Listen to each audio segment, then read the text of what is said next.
And like that, ladies and gentlemen, we are back with a quick emergency podcast. We're down here in Naples, Florida. It's me and my co-host, RFK. Well, I lost my voice, motherfucker. I got nothing more to say. After all the shit talking, the words bit him in the ass. Literally woke up a couple days later, no voice. It's insane. I don't know if you guys watched episode 1, but we were doing a little bit of shit talking to RFK Jr., so we got some karma. A little bit of karma. Some huge karma. If you guys believe in that. RFK. What's a good RFK line? I don't even know what to say to sound like him. No idea. But I was going to go into karma. It's hard to find somebody that doesn't believe in karma, I feel like. Karma? I feel like karma's a pretty universally understood and believed thing. Definitely. If that makes sense. Definitely. Okay, wait. What were we going to talk about? What was the thing? Well, folks, we were talking about some railguns. Problems. And problems. Railguns and problems. Wait, tell them about your job though, real quick, because we'll get to the problems. Railguns. Yeah, we just gotta remember that. Tell them about the railguns. Yeah, my boy worked a really interesting job. I was basically an unpaid intern at a railgun company, and it was a small ass office, like 2 rooms, and this dude that was just building railguns by himself. And he hired me to solder circuit boards for him, but he taught me about how they're built and how they work. But anyways, crazy ass job. I didn't even get paid shit, so I may as well just been a chimpanzee.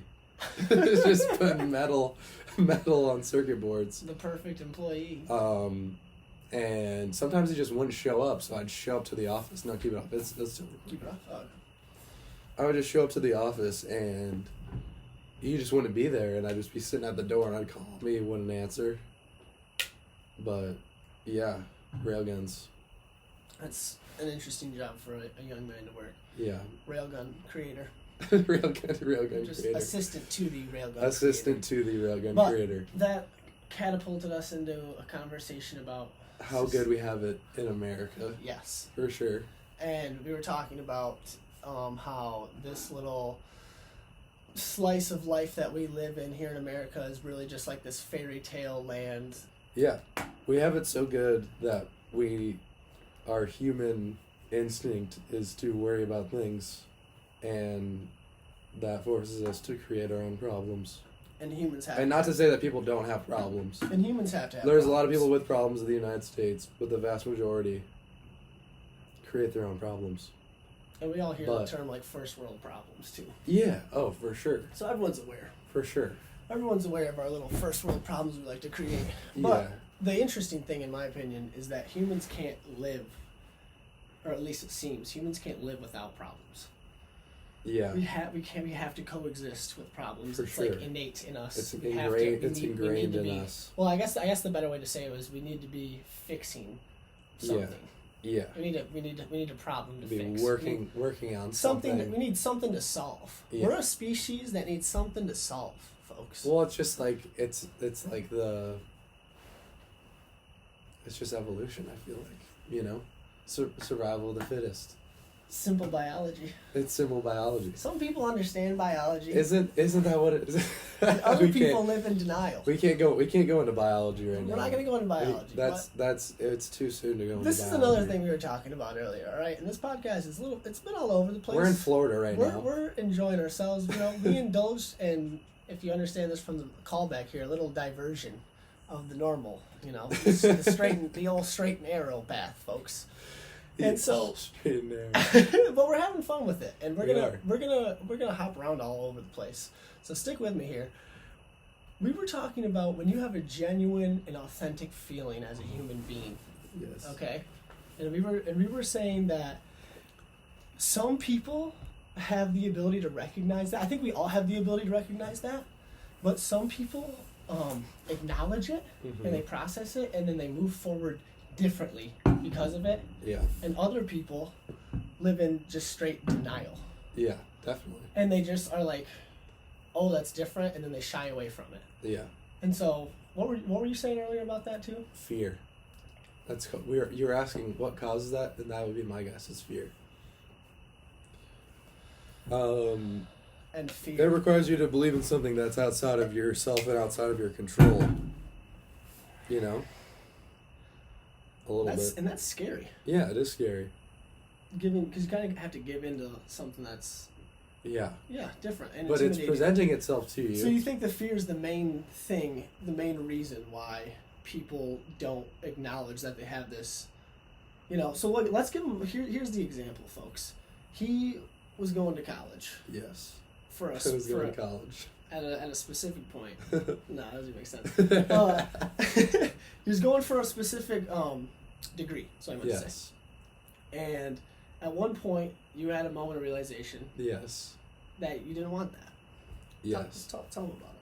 Well, basically, I was studying engineering, and basically I wasn't enjoying a lot of classes that were being taught to me, and I realized after changing majors into the design field and still taking more specific engineering classes that were based in like sustainability and that type of thing, more focused on the things that I enjoyed, I was a lot better at learning it, and I realized that's just because I cared about the field of sustainability, and engineering was more of like a tool to get there. So definitely felt good.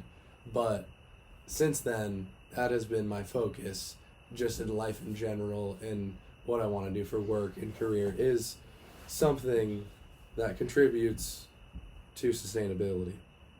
Because it's fulfilling. Because it's fulfilling. That is the... And that's the genuine feeling that you felt. That's the purpose. The purpose is not engineering. The purpose is not design. The purpose is not art. The purpose is sustainability. All those things are just tools to get there. So that's kind of what I realized.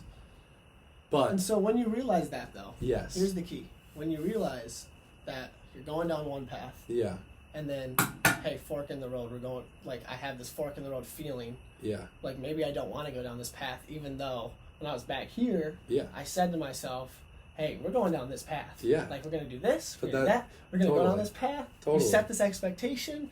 You build this whole identity in it. Yeah. And then you get down halfway through the path, and there's a fork in the road, and you go, hey, I have this genuine, authentic feeling right here. Uh-huh. How do you...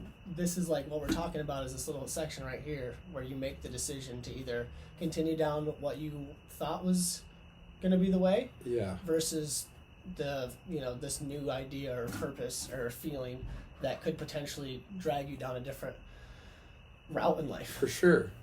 It was like a risky decision. Yeah, that's why I mean super fear. Risky. Because engineering is like a more stable field. Yeah. And then moving into design, a lot less stable in terms of job and career and all that stuff. And it's just more like artsy, it's less technical. So you're less... probably less money in it too. There's less money, for sure. Yeah. You're less... Did it turn off?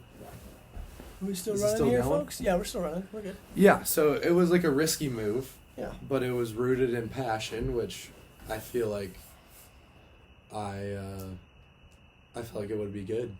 Yeah.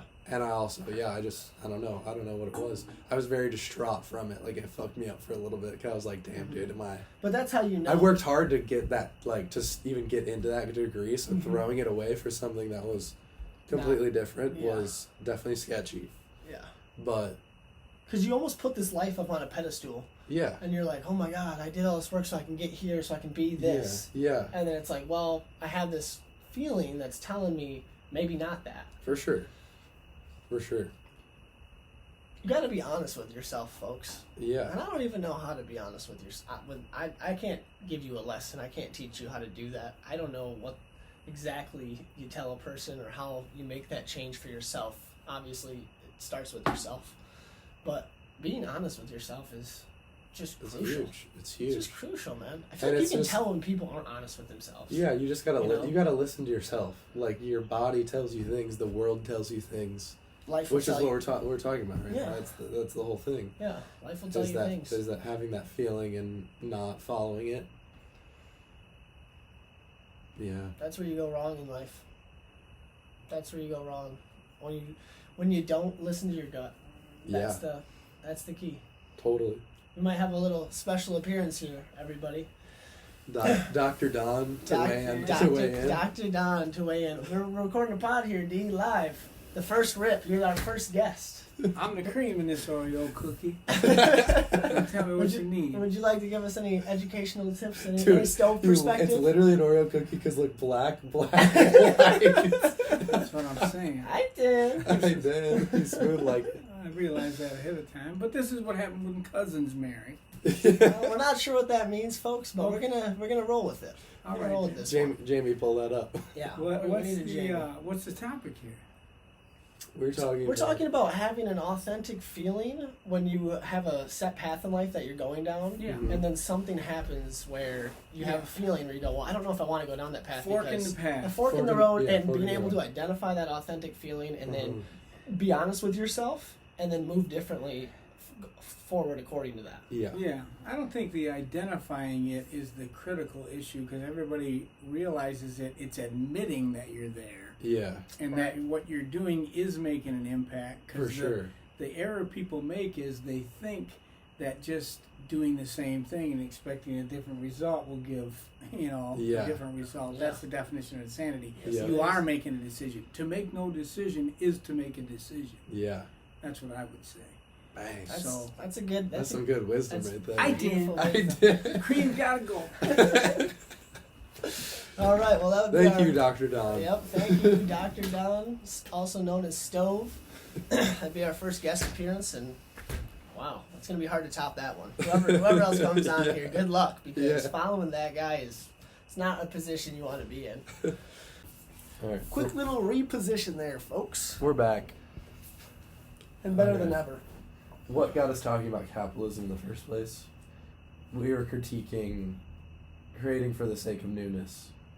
Yes. You were talking about how people, because of the well-being of our nation. Yes. Our fairy tale land. Fairy tale land. The privilege of us, quite a few, create our own problems to survive. Yes. And maybe that's because that's like ingrained in us that we need to solve problems as humans to stay strong and to stay like, I don't know. I mean, that makes sense. Humans need to solve things. Yes. We're a species that needs to solve. It keeps us going. We have to be doing things. Yeah. And so, if you don't have real if problems... you do nothing, bro, if you do nothing all day but sit on your ass and play video games, you're going to be sad. You're just not going to be fulfilled as a human being. You're not going to be fulfilled. Yeah. But you also have to solve things, and if you don't have something to solve, then you got to create something. For sure. And so, this is the whole idea of the worst thing that's ever happened to you is the worst thing that's ever happened to you. Yes. And if you don't have real problems, then you just got to create shit. Definitely. And so we see a lot in this society, people just creating their own problems. I call it self-sabotage. Yeah. And then they do the victim mentality thing, which is really interesting. But if you understand the fucking instincts of a human being, you're like, oh yeah, I get it. Because we're a species. Yeah. We're a species that has to solve. Do you think... Right? Yeah. Are we devolving as a species? I don't think Do you think phones do that to us? So you were saying that capitalism is not putting us in a place to grow as a society creatively when it comes to like push. So give your example with cars. Cars, okay. So like car manufacturers, they're forced every year just because of the quick cycle of the economy and just culture that they need to make a new car every single year. All the big companies. And so because of that, it's just like how Apple does it with iPhones, bro. They release a couple different changes, but ultimately the Model 14 is the same as Model 15. You know? Yeah. It's just got a slight couple the changes. The 2024 is the same as the 2023, but just with a slight change, changes. It's got 3 extra shiny buttons on it. So you're spending all this time to make changes that are not actually like contributing anything to the car. Really. Maybe, I don't know, cars these days are so fucking good, you know? Yeah. They're so good. They're sick. So, like, doing that is unnecessary.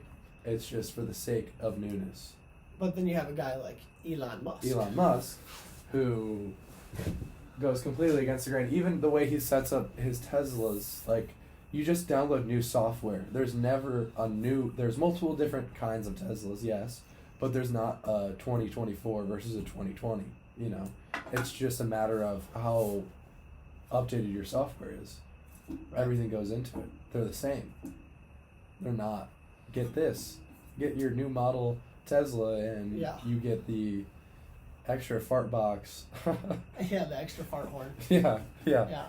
So it's interesting why Elon decided to go down that path compared to just normal capitalistic society of let's make the next model with a couple extra buttons. It's smarter. It's just focused on the things that matter, which I feel like he's good at. But another thing why it's cool, because obviously he's doing that, but also he thinks outside the box and pushes the boundaries. He doesn't want to like maintain in this classic, even just form-wise, like releasing something like the Cybertruck is crazy. Nobody's doing it. Huge risk. Nobody's been very risky. Yeah. Super risky. Major risk. Yeah, for the company, for consumers, for people driving it. You're making something that has even for the buyer. Yeah, for the buyer, it's a risk for sure. As we're seeing, driving something like that, I feel like is kind of risky. You know, it's super new. It's different from everything. Like all the engineers that are working on this have never worked on something like that before. Yeah. Or at least within the car industry. Yeah. So, a lot of risk, but Elon Musk pushes the boundary. Yeah, it's great.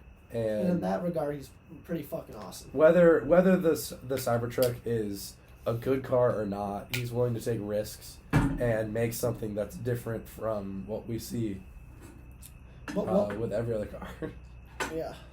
Because like so many cars just look the same, you know. Like Absolutely. we were sitting in the airport today, and we're getting a rental car, and he's like, all right, you can choose between the next 10, and I'm like, oh dude. You can choose between the next 10. There's probably going to be a sweet one in here. Yeah. And they were all nice. Yeah, they're nice new cars, but they're all the exact same generic vehicle. And they come from every different company. Yeah. Volkswagen, no Chevy. No Toyotas, though. No Toyotas. That was tough. Yes. But they all look the same, you know? So, like, him doing something like that I feel like it's awesome. And it's good.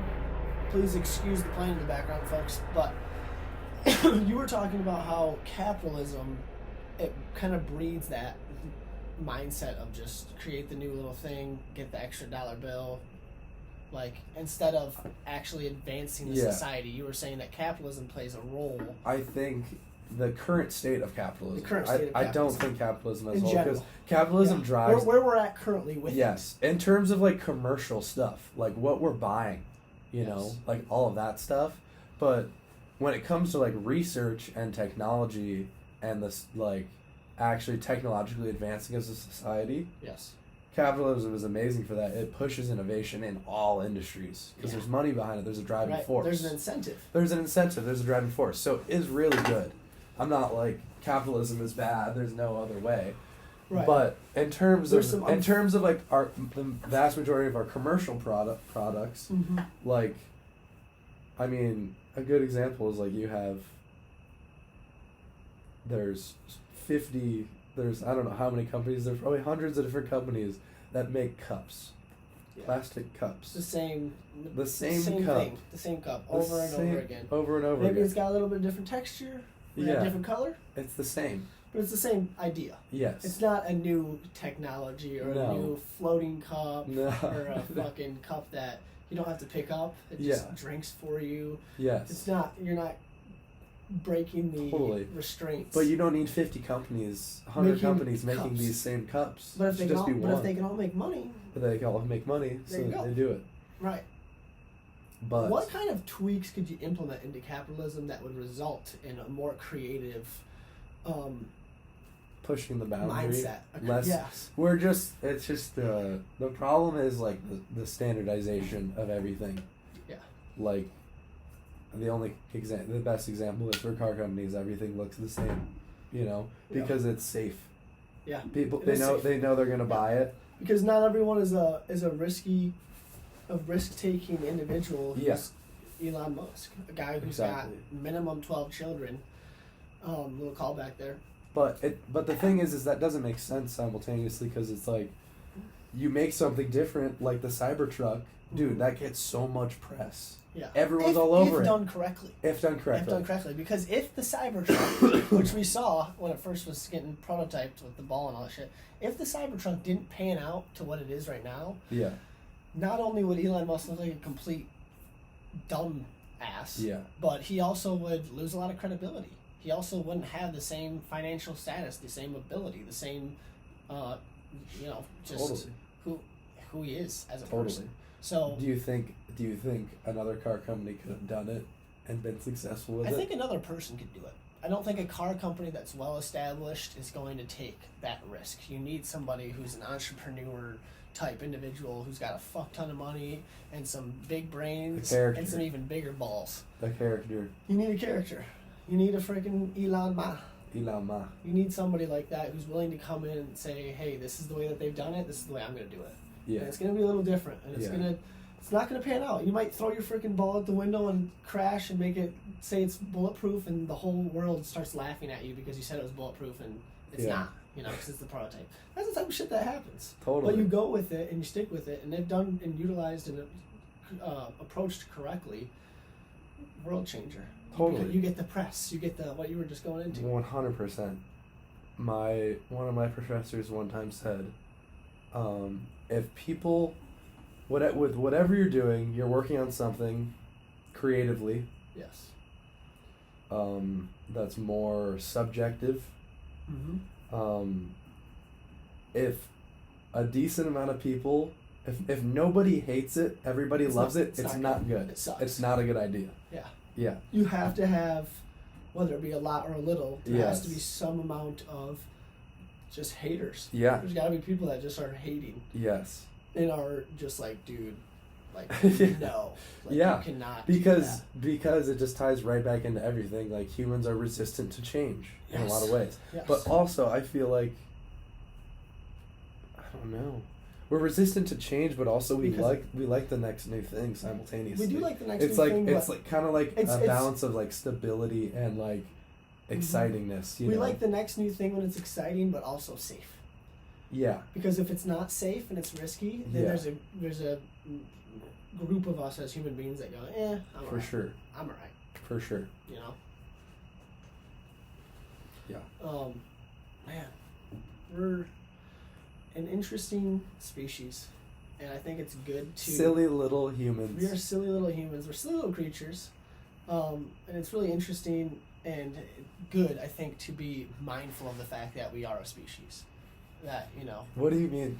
Explain what you mean when you say we are a species. Like we're an animal. We're not. Here's the thing. Right? We're not animals, right? I believe personally that we're all created in the image of God, but we are a part of His creation, and He did create animals, and animals do have instincts, and animals are a species, and we're another species that's above them, obviously. Yeah. But we have instincts. We have programs. We have ways to think. We have fight or flight responses. We have these integrated systems that, wherever they come from, time or creator or whatever you want to speculate on, they exist. Yeah. And we, sometimes we're not aware of those. Deep genetic programming. Yes. And so that's what I mean by it's good to be mindful that we're a species. It's good to be mindful that we have faults in our program. Yeah. That we are. Well, the faults probably mostly come from, in part, due to our environment. Yes. Where they don't align. Correct. Yeah. Because we aren't where we used to be. Yeah.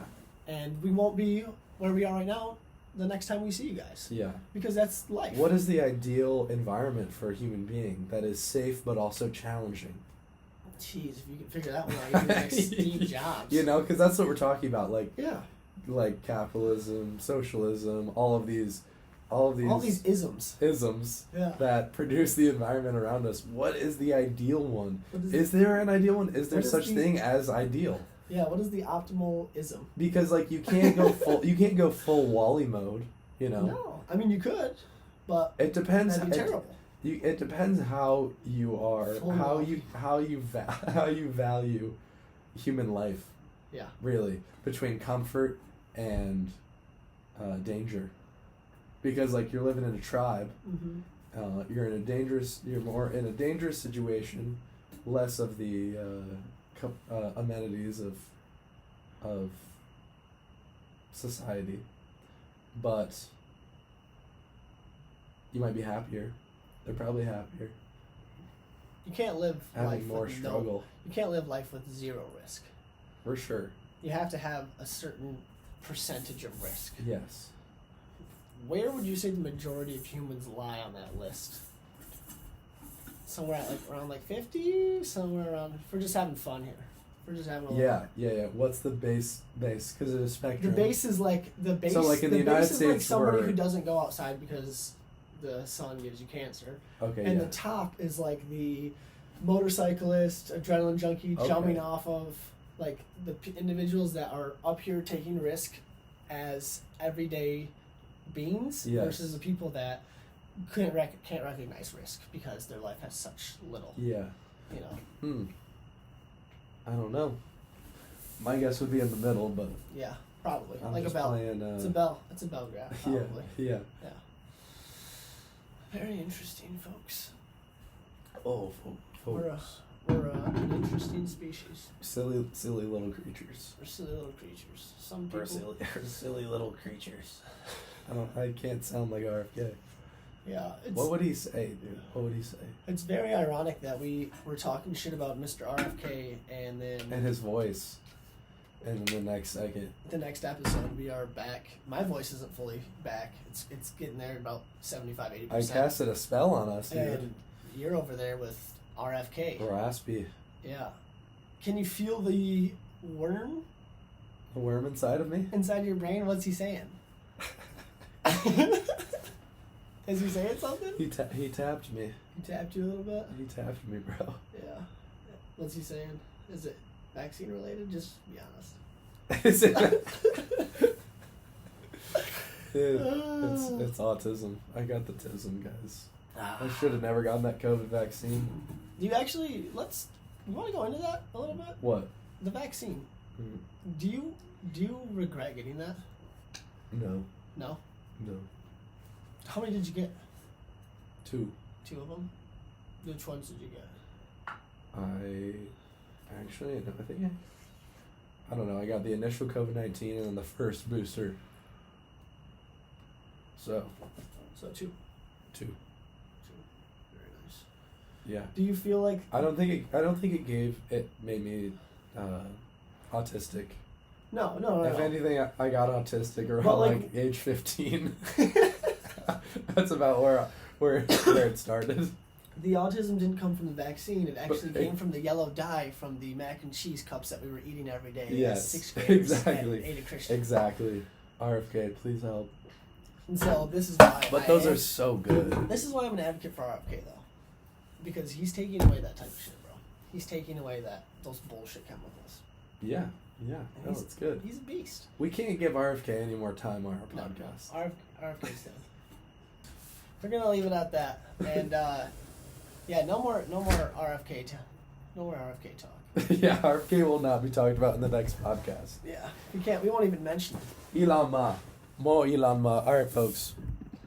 On that, we're gonna end it on the double stuffed. On the double stuffed.